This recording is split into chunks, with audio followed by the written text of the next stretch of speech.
إن الحمد لله نحمده ونستعينه ونستغفره ونعوذ بالله من شرور أنفسنا ومن سيئات أعمالنا من يهده الله فلا مضل له ومن يضلل فلا هادي له وأشهد أن لا إله إلا الله وحده لا شريك له وأشهد أن محمدا عبده ورسوله صلى الله عليه وسلم.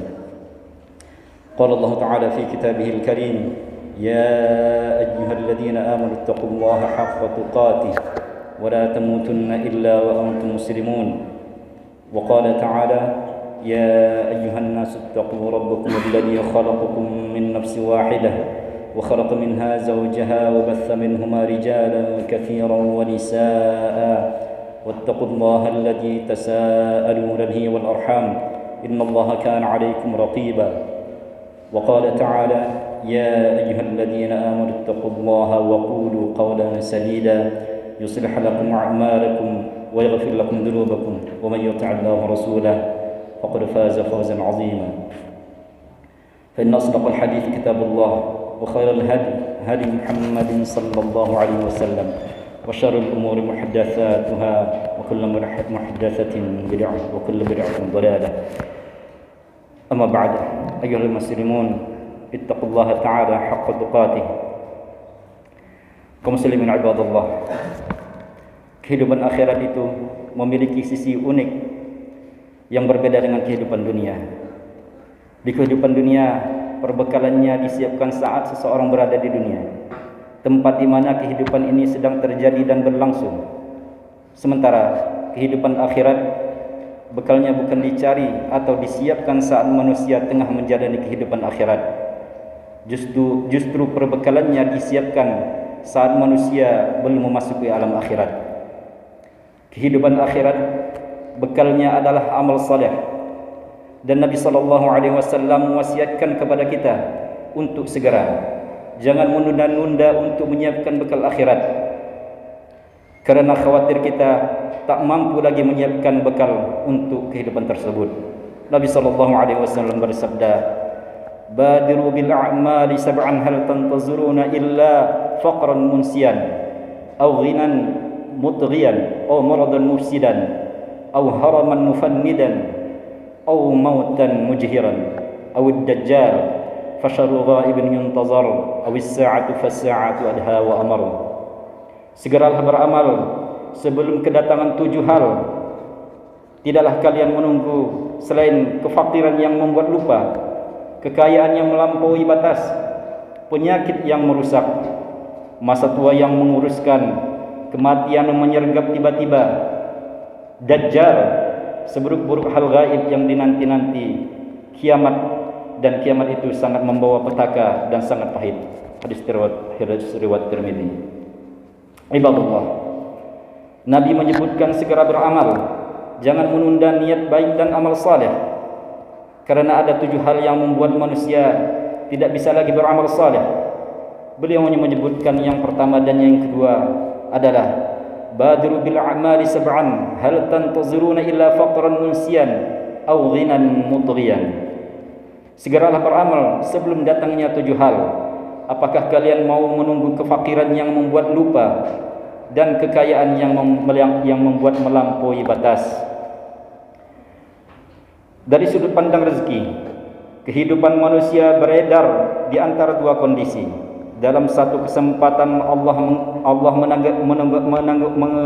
menganugerahkan kepada kita kecukupan, memiliki banyak harta, anak-anak yang sehat dan membuat bangga, keluarga yang mendukung, rumah yang bagus, kendaraan yang baik, kedudukan dan jabatan, dan lain-lain yang semakna dengan kekayaan. Saat manusia berada dalam kondisi ini, wal'iyadu billah, hal ini berpotensi besar membuatnya sombong dan meremehkan orang lain. Sebagaimana firman Allah Ta'ala: "Kalla innal insana layatgha ar-ra'ahu istaghna inna ila rabbika ruj'a." Ketahuilah, sesungguhnya manusia benar-benar melampaui batas karena dia melihat dirinya serba cukup. Sesungguhnya hanya kepada Tuhanmu lah kembalimu. Surah Al-Alaq ayat 6 sampai 8. Sadarilah, betapapun kaya dan tingginya kedudukan seseorang, ia tetap akan meninggal dan dihadapkan kepada Allah Ta'ala. Kita sama-sama menyaksikan tidak sedikit kekayaan dan jabatan itu menyebabkan terjadi kerusakan individu dan merusakan tatanan masyarakat. Mungkin kita pernah melihat ada orang-orang yang miskin. Kemiskinannya membuatnya tidak memiliki alasan untuk meninggi dan sombong. Ia tunduk kepada Allah, merasa sangat butuh kepada pertolongannya. Lalu Allah lapangkan kondisinya dari sebelumnya. Allah buat jalan kesuksesan untuknya sehingga ia menjadi seorang kaya dan terpandang. Lalu ia menjadi orang yang sombong. Wal'iyadzubillah. Dalam kondisi yang berbeda, kemiskinan juga bisa menyebabkan seseorang lupa untuk beribadah. Seorang yang tidak memiliki harta, sementara kebutuhan hidup yang ia hadapi beragam. Lalu ia sibuk berfikir bagaimana menambah penghasilan. Terkadang dia tidak sibuk bekerja, tapi pikirannya dipenuhi dengan beban kehidupan, sehingga ia tak terpikir untuk belajar agama, tidak merasa sempat untuk ke masjid, untuk menghadiri pengajian-pengajian dan lain-lain. Tidak terbayang baginya untuk memberi sedekah, haji dan umrah karena kemiskinan telah mengepungnya. Orang yang dalam kondisi ini adalah orang yang disebutkan oleh Nabi, kemiskinan membuatnya lupa dari Allah, lupa untuk beribadah kepadanya, lupa untuk menyambung silaturahim dan lain-lain. Potret hidup seperti ini juga banyak kita saksikan. Mohon maaf, ada orang yang tinggal di kolong jembatan, mengemis di perempatan, atau korban PHK dan pengangguran. Bersamaan dengan itu mereka tidak salat sama sekali. Wal'iyadzubillah. Oleh karena itu, jangan tunggu kondisi seperti ini menghampiri kita. Kita dalam kondisi kita sekarang punya waktu dan kesempatan yang sama dengan orang lain untuk beribadah dan taat kepada Allah. Kekayaan bukanlah syarat bahagia. Kemiskinan juga bukan syarat untuk masuk syurga. Nabi SAW bersabda, "Atani Jibril faqala, ya Muhammad, Rabbuka yuqri'uka 'alaika salam wa yaqul inna min 'ibadi man la yuslihu imanuhu illa bil ghina walau afqartuhu lakafar wa inna min 'ibadi man la yuslihu imanuhu illa bil faqr walau aghnaytuhu lakafar." Jibril datang menemuiku. Ia berkata, "Hai Muhammad, Rabbmu menitipkan untuk salam kepadamu." Dan Allah berfirman, "Sungguh ada di antara hamba-hambaku yang keimanannya tidak akan baik kecuali dengan kekayaan. Seandainya kumiskinkan, ia malah kufur. Dan sungguh ada di antara hamba-hambaku yang keimanannya tidak baik kecuali dengan kemiskinan. Seandainya kuberikan kekayaan, malah membuatnya kufur." Hadis ini dhaif, namun maknanya benar. Silsilah dhaifah. Ketiga, sakit yang merusak. Sakit berat tentu memberikan efek nyata pada diri seseorang, baik efek fisik maupun psikis. Saat sakit, seseorang bisa jadi berat atau bahkan tak mampu menggerakkan anggota tubuhnya, atau jiwa dan pikirannya terguncang sehingga yang ia pikirkan adalah dirinya sendiri, bagaimana agar bisa sehat dan normal kembali. Kalau saat sakit seperti ini seseorang baru berpikir ingin ke masjid dan tak lagi mampu berjalan atau berkendaraan menempuhnya, baru berpikir belajar agama, pikirannya sudah mulai melemah. Bahkan saat sakit, banyak kita lihat orang-orang tak lagi memikirkan untuk mengerjakan salat karena ia fokus dengan derita yang dialaminya, dengan treatment pengobatan yang harus ia tempuh, dengan obat yang harus dia minum dan lain-lain. Kalau ini sakit yang membawa kepada ajal, ngeri sekali hidup berakhir dengan jauh dari beribadah dan taat kepada Allah Ta'ala. Wal'iyadzubillah. Karena itu, hendaknya kita berfikir dan benar-benar memanfaatkan masa kuat dan sehat kita sebelum datang masa lemah dan sakit kita. Keempat, tua renta. Apabila seseorang dipanjangkan usianya oleh Allah Subhanahu wa Ta'ala, maka kondisinya akan kembali lemah seperti anak-anak di masa kecil. Allah Ta'ala berfirman, "Wallahu khalaqakum thumma yatawaffakum wa minkum man yuraddu ila ardhil umr likay la ya'lamu ba'da 'ilmin syai'a innallaha 'alimun qadir." Allah menciptakan kamu, kemudian mewafatkan kamu, dan di antara kamu ada yang dikembalikan kepada umur yang paling lemah yaitu pikun, supaya dia tidak mengetahui lagi sesuatu pun yang pernah diketahuinya. Sesungguhnya Allah Maha mengetahui lagi Maha kuasa. An-Nahl, surah An-Nahl ayat 70. Di masa-masa ini, seseorang yang dulu kita kenal cerdas, gagah, energik, dia menjadi lemah. Seorang yang dulu bijak malah terlihat seperti anak-anak. Kondisi perubahan drastis seperti ini tentu bisa menjadi derita dan berat bagi dirinya. Ia yang dulu menjadi tulang punggung keluarga, sekarang berganti menjadi tanggungan keluarga. Kelima, kematian mendadak. Sebenarnya semua kematian itu mendadak, karena tak ada seorang pun yang mendapat kabar kapan dia akan meninggal. Hanya saja sebagian orang memiliki tanda-tanda dan pengantar. Ada yang merasakan sakit, bahkan ada uban, gigi yang tanggal dan lain-lain, pun termasuk tanda bahwa tidak ada yang kekal di muka bumi. Allah Ta'ala berfirman, awalam nu'ammirkum ma yatadakkaru fihi man tadakkar wa ja'akumun nadhir fadhuqu fama lizzalimin min nasir. Dan apakah kami tidak memanjangkan umurmu dalam masa yang cukup untuk berfikir bagi orang yang mau berfikir, dan apakah tidak datang kepada kamu pemberi peringatan, maka rasakanlah azab kami, dan tidak ada bagi orang-orang yang zalim seorang penolong pun.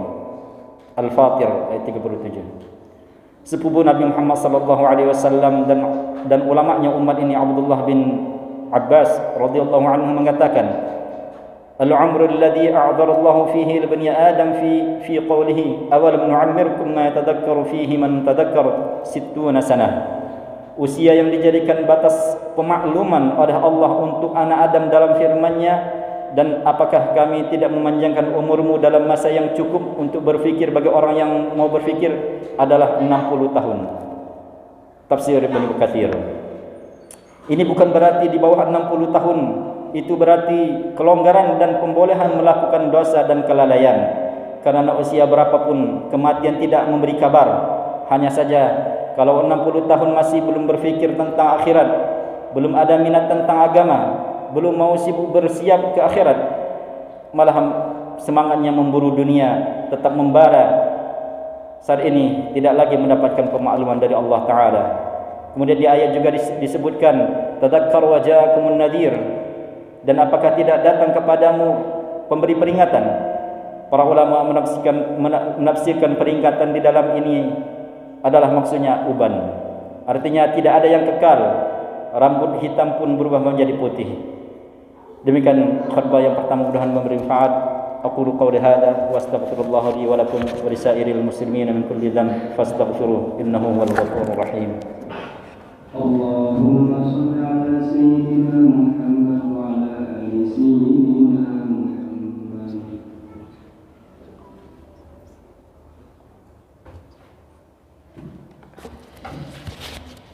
Alhamdulillah ala ihsanih wa syukru lahu ala taufiqihi wa amtinanihi, wa syahadu an la ilaha illallah ta'ziman li sya'nih, wa syahadu anna nabiyyana Muhammadan abduhu wa rasuluhu ad-da'i ila ridwanihi sallallahu alaihi wa ala alihi wa ashabihi wa sallam tasliman katsira.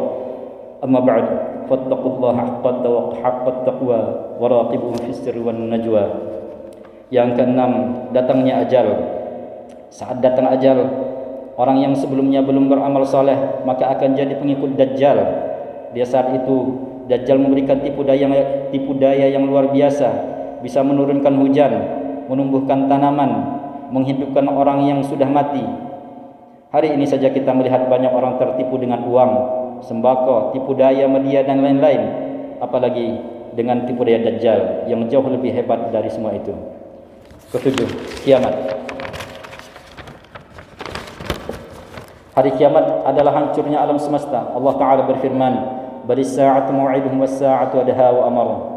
Sebenarnya hari kiamat itulah hari yang dijanjikan kepada mereka, dan kiamat itu lebih dahsyat dan lebih pahit.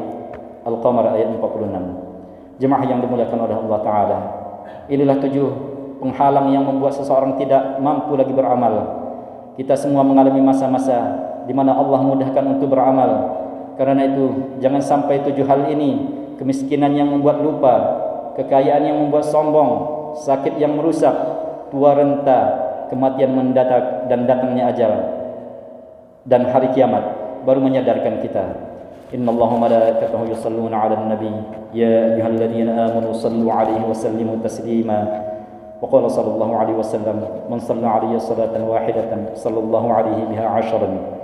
اللهم صل على محمد وعلى آل محمد كما صليت على إبراهيم وعلى آل إبراهيم إنك حميد مجيد.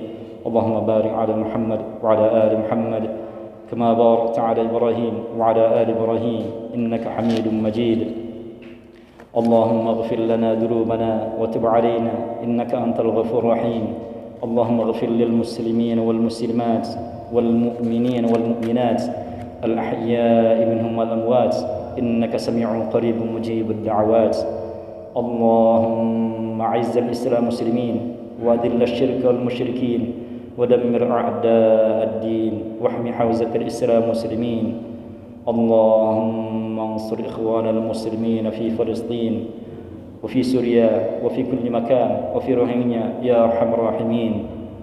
اللهم اجعل هذا البلد آمنا مطمئنا رخاء سخاء يا رب العالمين. اللهم أصلح ولي أمرنا لما تحب وترضى. اللهم أصلح ولي أمرنا، اللهم وفقه في أعماله وأعماله على أعمال بكتابك واتباع سنة نبيك صلى الله عليه وسلم. اللهم أصلح أمور المسلمين وولاة أمورهم. اللهم احفظ بلاد المسلمين من الفتن ما ظهر منها وما بطن. ربنا لا تؤاخذنا إن نسينا أو أخطأنا. ربنا ولا تحمل علينا إصرا كما حملته على الذين من قبلنا. ربنا ولا تحملنا ما لا طاقة لنا به. واعف عنا واغفر لنا وارحمنا أنت مولانا فانصرنا على القوم الكافرين. اللهم إنا نسألك الهدى والتقى والعفاف والغنى. اللهم أحسن عاقبتنا في الأمور كلها وأجرنا من خزي الدنيا وعذاب الآخرة. ربنا آتنا في الدنيا حسنة وفي الآخرة حسنة وقنا عذاب النار والحمد لله رب العالمين. عباد الله إن الله يأمر بالعدل والإحسان وإيتاء ذي القربى وينهى عن الفحشاء والمنكر والبغي يعظكم لعلكم تذكرون. فاذكروا الله يذكركم واشكروه على نعمه يزدكم ولذكر الله أكبر والله يعلم ما تصنعون.